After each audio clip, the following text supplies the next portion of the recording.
प्रिय विद्यार्थियों, मैं अंजू मेल, व्याख्याता गृह विज्ञान, राजकीय बालिका उच्च माध्यमिक विद्यालय पावटा, आज आपके सामने फिर एक नए टॉपिक के साथ प्रस्तुत हूँ।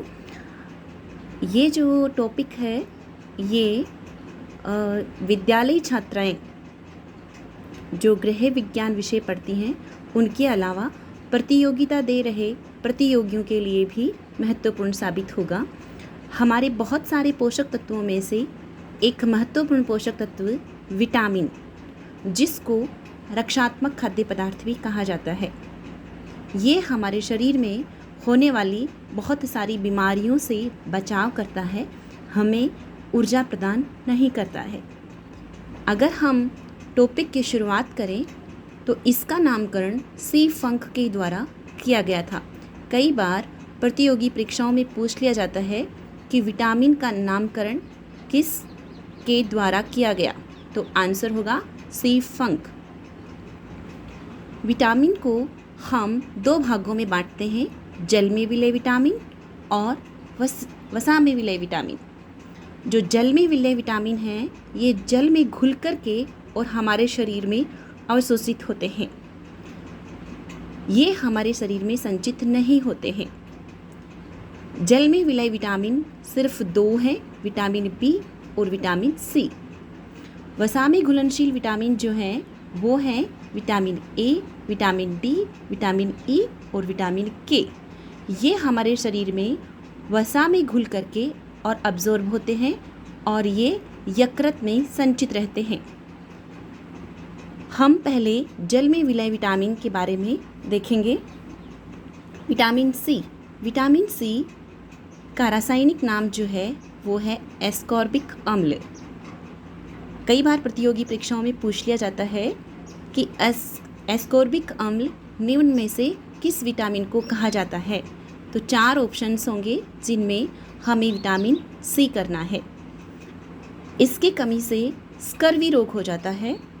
स्कर्वी रोग मतलब कि मसूड़ों में रक्तस्राव होना।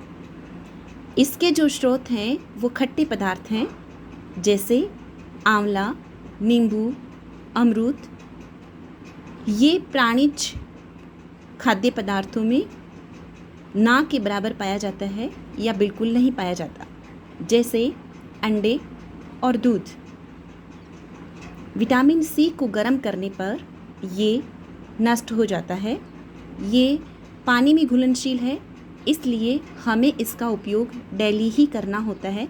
ये हमारे शरीर में कहीं संचित नहीं होता, इसलिए ये बिल्कुल भी ऐसा नहीं है कि हम एक साथ विटामिन सी का उपयोग करें और वो हमारे नेक्स्ट डे संचित विटामिन बी और सी को काम में लिया जा सकता है, ऐसा बिल्कुल भी नहीं है। इसलिए इसका रोज़ ही उपयोग करना होता है। दूसरा है vitamin B complex. Vitamin B complex में बहुत सारे विटामिन्स आते हैं। बी वन को थायमिन भी कहा जाता है और इसकी कमी से बेरी रोग हो जाता है। कई बार प्रतियोगी परीक्षाओं में पूछा जाता है कि बेरी रोग निम्न में से किस विटामिन के कारण होता है, तो वहाँ पे ऑप्शन बी है तो बी करना है, लेकिन अगर B1 है तो हमें B1 सही इसका उत्तर है।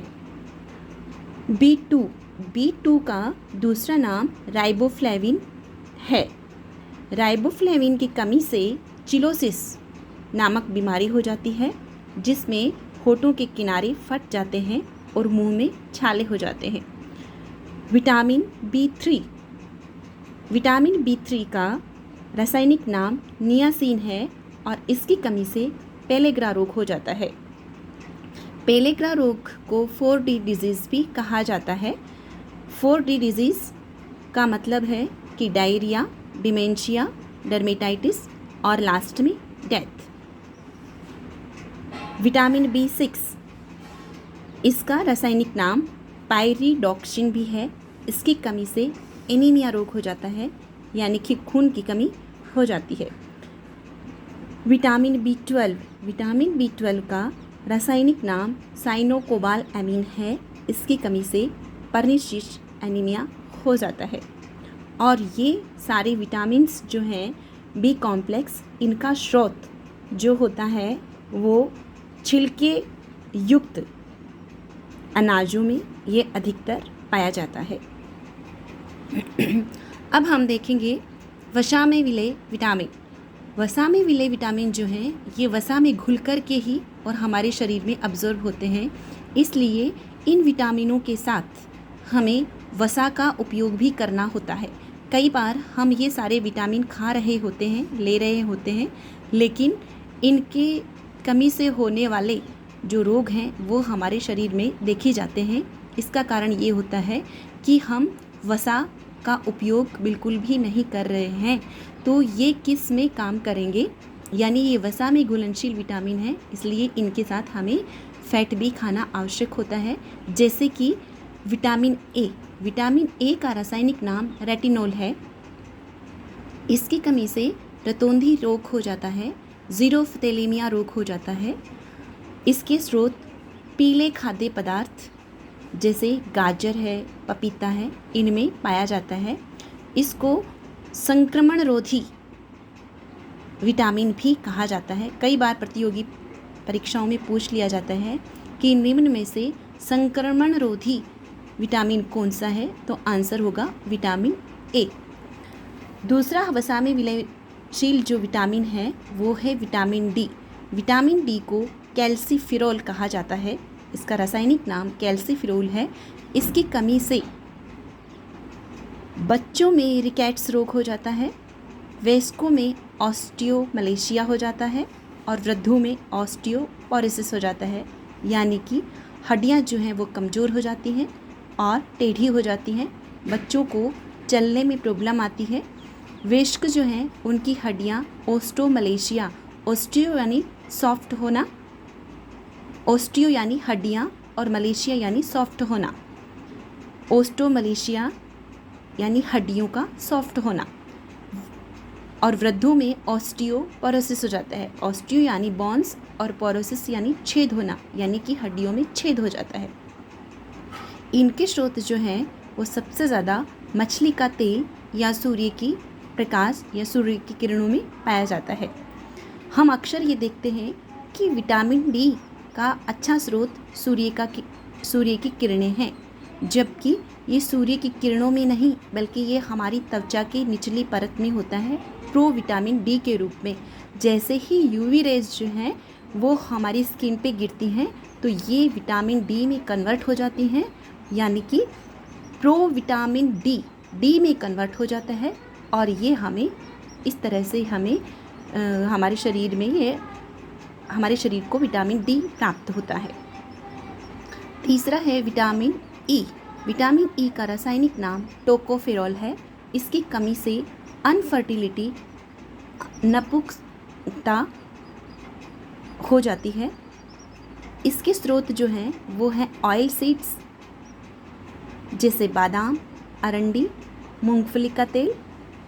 ये सारे खाने से विटामिन ई की पूर्ति हो जाती है। विटामिन के, इसका रासायनिक नाम फिलोक्विनोल है और इसकी कमी से रक्त का थक्का नहीं जमता है, यानी कि विटामिन के हमारे शरीर में रक्त का थक्का जमाने में सहायक होता है।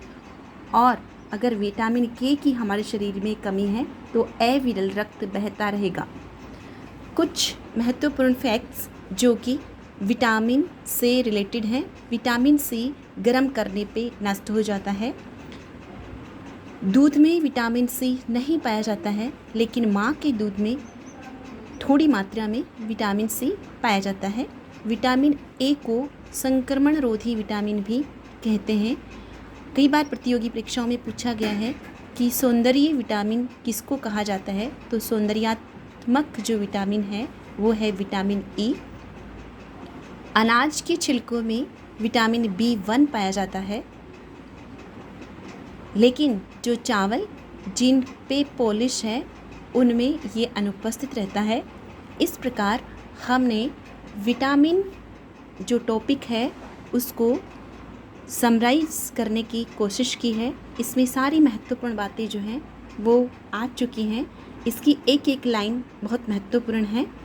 इसी के साथ मैं अपनी वाणी को विराम देती हूँ। धन्यवाद।